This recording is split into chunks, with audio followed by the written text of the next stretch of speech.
पिछले क्लास में हमने धम्मपद के बारे में जाना था और उसे जानने के दरमियान हम लोग ये जान पाए थे कि इसमें 26 वर्ग होते हैं और उसी वर्ग में एक वर्ग भिक्षु वर्ग भी है।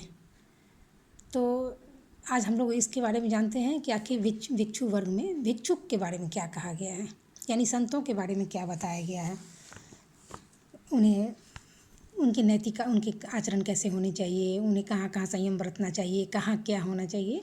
तो इस भिक्षुक वर्ग में उन भिक्षुकों के गुणों के बारे में, लक्षणों के बारे में, उनकी वाणी कैसी होनी चाहिए, इन विभिन्न बातों का इसमें उल्लेख मिलता है। तो हम लोग, हमारे जो साहित्य है वो धम्मपद हम जानते आए हैं कि इसमें अनेक वर्ग हैं, जिसमें यह भिक्षु वर्ग भी एक है। इसके विषय में भी कई प्रकार के विशेषज्ञों की अपनी अपनी राय होती है और सबों ने अपने अपने हिसाब से जिस तरह से धम्मपद को समझा और उसका विवेचन किया। इस वर्ग में, भिक्षु वर्ग में मूल रूप से 23 श्लोक होते हैं। इसमें 23 श्लोक हैं भिक्षुक वर्ग में और सबकी अपनी अपनी एक अलग गाथा है। इसमें भिक्षुओं के लिए अत्यंत ही उत्तम बातें सब कही गई है, जो हर साधु संतों को उस बातों पे अमल करना चाहिए या उनका मान रखना चाहिए। जैसे कि उसमें भिक्षुक की विशेषताओं का वर्णन करते हुए कहा गया है कि भिक्षुकों को हमेशा अपनी आँखों पर संयम रखना चाहिए।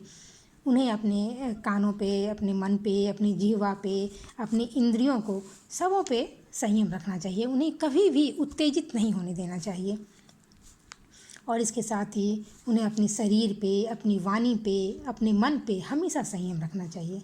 और जो भिक्षु यह सब हर चीज़ों पे संयम करता है वह सब दुखों से छूट जाता है, क्योंकि भिक्षु वही हो, असल भिक्षु वही कहलाता है जो हमेशा अपनी वाणी पे संयम रखता हो और जो उत्तम रूप से आध्यात्म में रमा होता है, जो अकेला होता हुआ भी संतुष्ट होता है और जो मितव्ययी होता है, जो मितभाषी होता है, जो विनयशील होता है और वह अर्थ और धर्म को प्रकाशित करता है।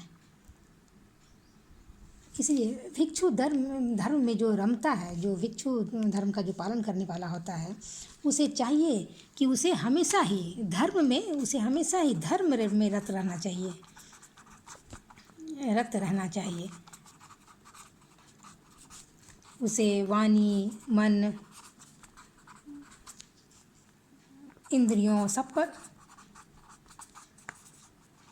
पर संयम रखना चाहिए।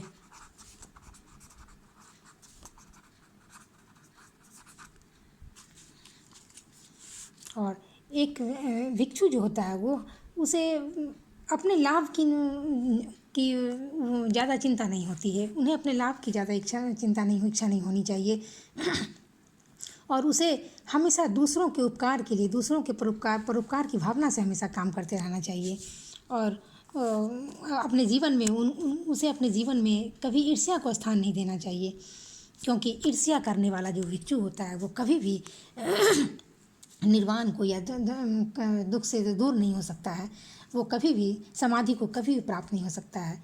इसीलिए किसी भिक्षु को जो हमेशा लाभ की अवहेलना करता है, शुद्ध जीवन व्यतीत करता है और आलस्य विहीन जो होता है, उससे देवता भी सदैव प्रसन्न होते हैं, देवता उससे जल्दी प्रसन्न होते हैं। ये सारे भिक्षु के जो गुण होते हैं। और इससे भी आगे, इसके अलावा भी कहा गया है कि जो भिक्षु मैत्री भाव से जीवन यापन करता है, जो भगवान बुद्ध के उपदेशों से प्रसन्न रहता है और वह उसके संस्कारों को समन करने वाला शांत और सुखद पद को प्राप्त करता है। इसलिए भिक्षु के लिए कहा गया है कि हे भिक्षु, इस नाव के जल को उलीच दो, यानी उलीचने पर तुम्हारे लिए वो हल्के हो जाएंगे। मतलब यदि जिस प्रकार हम देखते हैं कि नाव में यदि पानी भर गया हो तो उसे कैसे हम लोग पानी को निकाल के उसको जल को बाहर फेंक देते हैं ताकि वो नाव हल्की रहे और वो पानी पे वो तैरता रहे। तो इसी तरह से भिक्षु का जीवन भी ऐसा ही होना चाहिए। उसे सदैव प्रसन्न होना चाहिए। ये उसे राग और द्वेष को काट कर तभी वो निर्वाण की प्राप्ति कर देगा। और उसे कहता है कि अपने मन से जो ये भिक्षु जो है तो वो संसार की बाढ़ को, संसार में आने वाली जो बाढ़ होती है, दुखों की बाढ़ या जो भी, उसे पार करने वाला कहा जाता है। इसलिए भिक्षुओं से यह उम्मीद की जाती है कि, और उम्मीद करते हुए कहा गया है कि हे भिक्षु, तुम हमेशा ध्यान में रहो, ध्यान करो, प्रमाद मत करो। एक प्रमाद बग भी आता है, उसमें भी इन चीज़ों का वर्णन किया हुआ है। या और अपने चित्त को भोगों के चक्कर में ना पड़ने दो। इसीलिए तुम प्रमत्त होकर लोहे के गोलों कहने का मतलब क्या है कि वो विषयासक्त चीज़ों को मत अंदर करो, अपने अपने मत में, अपने मन के अंदर ना उगलो उसे। संसार की अग्नि में चलते हुए, यानी दुखों से पर चलते हुए भी तुम आगे की ओर बढ़ो। और यह दुख है, संसार दुख में है, इस तरह की बातें ना करो, ऐसा वचन ना करो, क्योंकि इस तरह का प्रमाद करने वाले को भिक्षु का लक्षण नहीं माना गया। उसे नहीं कहा जाता है कि वो तो भिक्षु धर्म का वो पालन करेगा। इसीलिए तो इसलिए जिसमें ध्यान और तप, प्रज्ञा और तप करने की क्षमता होती है, असल भिक्षु वही होता है। जो भिक्षु घर में अकेला रहता है, शांत चित्त रहेगा, सम्यक धर्म का वो पालन करने वाला हो, सम्यक धर्म का वो पालन करने वाला हो।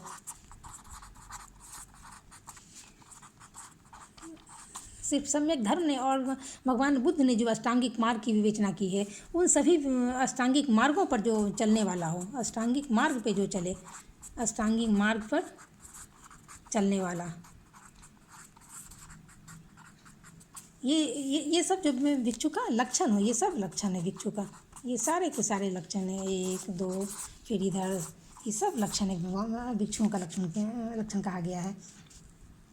मनुष्य जैसे जैसे शरीर के तत्वों की उत्पत्ति और विनाश पर निरंतर विलाप या दुख व्यतीत करता है या उससे हटता चला जाता है, वैसे वैसे ज्ञानियों के प्रेम और प्रमोद के से अमृत में वो आनंद को वो प्राप्त करता है।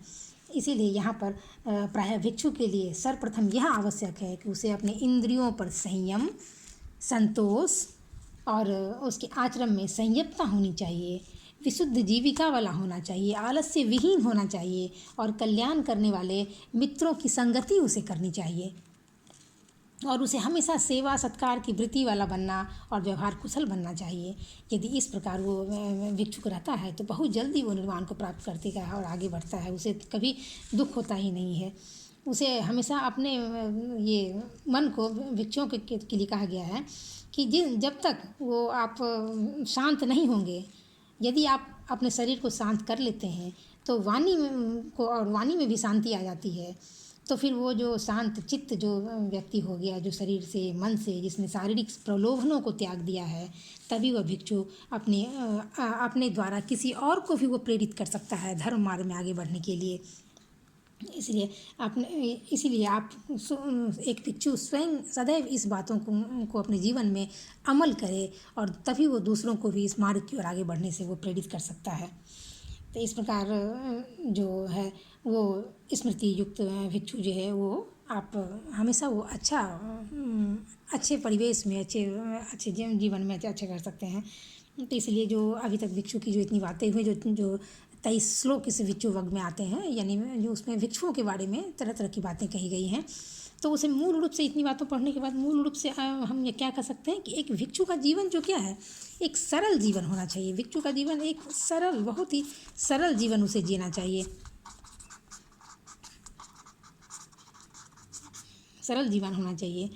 भिक्षु को इस वर्ग में यह समझाया जाता है कि आत्मा स्वयं ही आत्मा का स्वामी है, और आत्मा स्वयं ही आत्मा की गति भी होता है।